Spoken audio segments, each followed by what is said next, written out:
बिस्मिल्लाहिर्रहमानिर्रहीम। अस्सलाम वालेकुम। मैं राबेल अकरम चेचियाँ गाँव से, चेचियाँ गाँव की मैं रिहायशी हूँ। मेरे वालिद साहब की डेथ 2018 में हुई थी, 7 मई 2018 में। उसके बाद हमने ना यहाँ गांव में आके अपना हिस्सा वगैरह अपने हक़ के लिए बात की तो कोई भी रिश्तेदार देने को तैयार नहीं था। इवन यहाँ के इन्होंने इर्द गिर्द के लोगों को भी मना कर दिया हुआ था कि इनके बाप का जो सारा कुछ था वो हमारे नाम कर गया, इनका कोई हिस्सा यहाँ पर नहीं है। अच्छा 2 साल पहले भी मैंने एक वीडियो जो है वो अपलोड की थी, फैसल भाई ने अपने अकाउंट में अपलोड की थी। मेरे हक़ की आवाज़ मैंने अपनी बुलंद की थी। तब मैंने अपनी ज़मीन पे ना ब्लॉक रखे थे और अपना मतलब कब्ज़ा किया था। कब्ज़ा तो पहले भी हमारा था लेकिन उसको ज़रा हमने कंफर्म किया। अब मैंने और मेरी सिस्टर ने जो है ना ज़मीन सेल कर दी है। सेल करने के बाद जिनको सेल की उनके नाम रजिस्ट्रियाँ भी हैं, इंतकाल भी है, सब कुछ मतलब वो मलकियत है अब इनकी। हम उनके पास खड़े होकर ना हमारा प्रॉमिस था कि हम ये उनको अपना एक कब्ज़ा हटा के उनको कब्ज़ा दे रहे थे। तो ये कुछ जो है बासर लोग बासर शख्सियात जो है उन्होंने आके हमें रोकना शुरू कर दिया। रिश्तेदारों में जो इशफाक लाई है वो और एक जो है माजिद, वो जो है ना उसने तो हमें जलीलो हवार करके रख दिया। हम 2 बहनें हैं और 2 बहनों के साथ गांव के हमारे अपने जो हैं रिहायशी लोग हमारे साथ हैं। उनको पता है कि इनके बाप का हक़ है, पहले इन बच्चों का हक़ खा चुके हैं, तो जो बचा खुचा कम से कम उनमें से भी थोड़ा सा दे दो। लेकिन ये लोग थोड़ा सा भी देने को तैयार नहीं है। तो अब ऐसा है कि ये इसको मट्टी को डाल रहे थे हम लोग। SHO को हमने अपने सारे कागजात सारी चीज़ें हमने प्रोवाइड की हैं। तो ऐसा 2018 से लेकर अभी तक जितने भी SHO साहब आए हैं सब ने हमें बहुत सपोर्ट किया है, हमारा मौक़िफ़ सुना है और कहा है, गांव के लोगों ने भी उनको कहा है कि ये जी बच्चों का हक़ है। अभी भी SHO साहब जो थे उनको भी हमने सारा अपना मौक़िफ़ बताया, तो वो कह रहे थे कि ठीक है।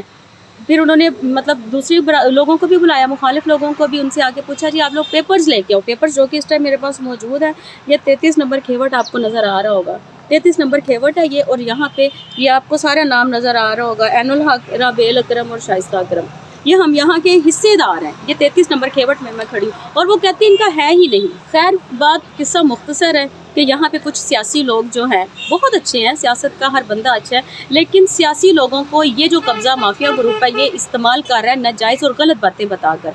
जैसे कि SHO साहब उबैदुल्लाह खान के बारे में इन्होंने पता नहीं क्या कुछ कहा, हमने अपना मौक़िफ़ उनको बताया, वो पहले उनका मौक़िफ़ सुन चुके थे और उन्होंने हमें डांटा कि आप लोग कब्ज़ा कर रही हो ये वो। तो फिर जब उन्होंने हमारा मौक़िफ़ सुना तो उनको फिर पता चला कि हम लोग हक़ पे हैं। अच्छा आज वो हमारी ज़मीन पर आए, DSP साहब भी आए, आके उन्होंने जब ये चीज़ कही तो वो जो हमारे SHO साहब हैं उनके बारे में इन्होंने तरह तरह की बातें करना शुरू कर दी और उनको मतलब सस्पेंड कर दिया गया। अल्हम्दुलिल्लाह वो बहाल है, अल्लाह का शुक्र है, क्योंकि वो बंदा भी सच्चाई पर है, अल्हम्दुलिल्लाह हम भी सच्चाई पर हैं। तो बात बस ये है कि आप सबसे रिक्वेस्ट है और जितने भी लोग मुझे देख रहे हैं सुन रहे हैं, यहाँ पे मैं चेचियाँ गाँव की रिहायशी हूँ, राबेल अकरम खावर मार्की के साथ ही हमारा गाँव है। तो मैं सबसे रिक्वेस्ट करती हूँ अगर आप लोग उठ सकते हैं, मैं तो यही कहती हूँ जो मर्द होता है ना वो मर्द मर्दानगी से पहचाना जाता है। अगर आप उठ सकते हैं, मेरी आवाज़ को आगे पहुँचा सकते हैं, मैं DPO साहब से भी रिक्वेस्ट करती हूँ कि वो भी हमारी बात को सुने और काइंडली हमारा साथ है। हमारा जो बचा खुचा हिस्सा है वो तो कम से कम हमें ये लोग दे देना।